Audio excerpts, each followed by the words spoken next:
உலக மக்கள் அனைவருக்கும் எனது இனிய வணக்கம்.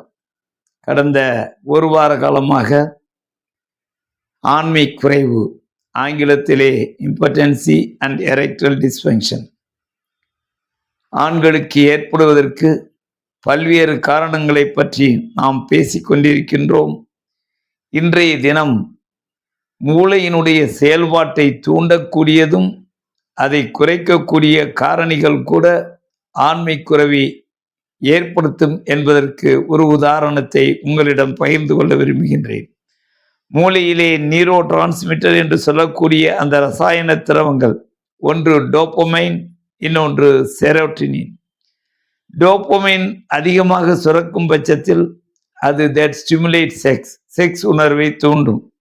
செரோட்டினின் லெவல் அதிகமாகிவிட்டால் மூளையிலே செக்ஸ் உணர்வை அதை குறைக்கும் என்பதை நீங்கள் நினைவுபடுத்திக் கொள்ள வேண்டும்.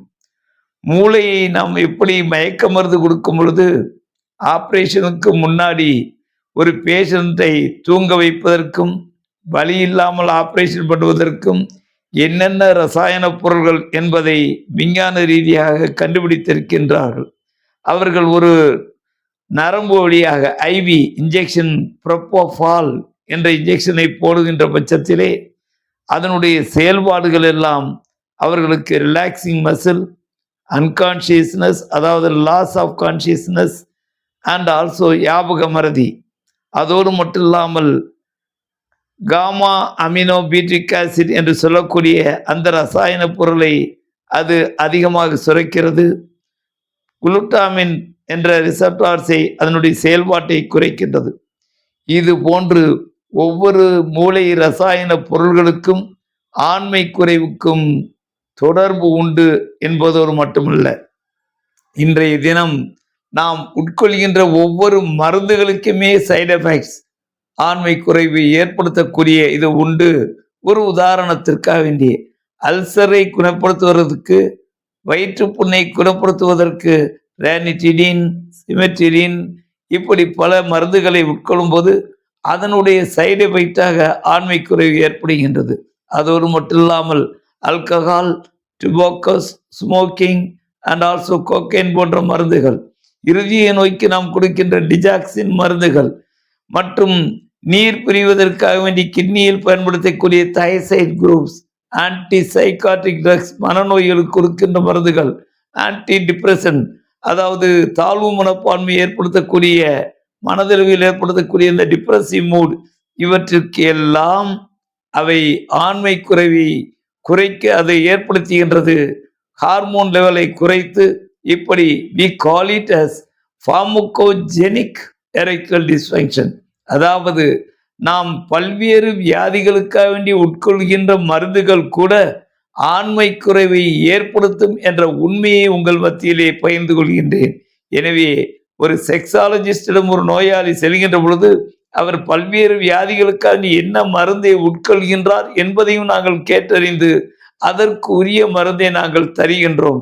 எனவே இது ஹார்மோன் சத்து குறைவினால் மட்டுமல்ல, இரத்த குழாய் பாதிப்பினால், இரத்த குழாயில் ஆர்டரியல் வெயின் பாதிப்பினால் மட்டுமல்ல, நரம்பு தளர்ச்சி என்று சொல்லக்கூடிய நியூரோஜெனிக் அதன் பாதிப்பு மட்டுமல்ல, நாம் தினசரி எடுத்துக்கொள்கின்ற சில மாத்திரைகளின் பக்க விளைவுகள் கூட ஒரு மனிதனுக்கு ஆண்மை குறைவை ஏற்படுத்தும் என்பதை நாம் ஒப்புக்கொள்ள வேண்டும்.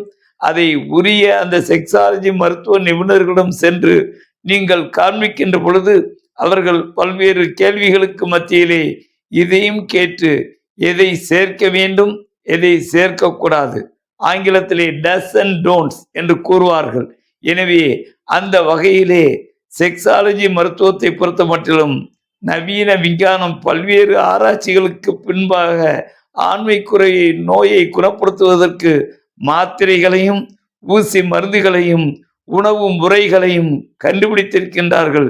எனவே நீங்கள் முறையாக வருடத்திற்கு ஒரு முறை உங்களுடைய முழு உடல் பரிசோதனை மட்டுமல்ல, ஹார்மோன் பரிசோதனை மட்டுமல்ல, மன ரீதியான கவுன்சிலிங் மட்டுமல்ல, நீங்கள் என்ன மாத்திரை சாப்பிடுகிறீர்கள் என்று டாக்டரிடம் கூறி அதற்குரிய மருந்தினை பெற்று நீங்கள் நலமாக வாழ வேண்டும்.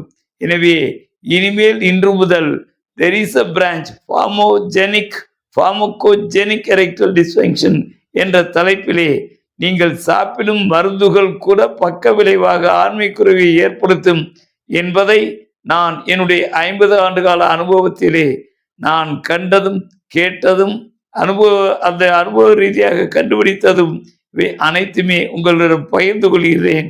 It is the role of public health education.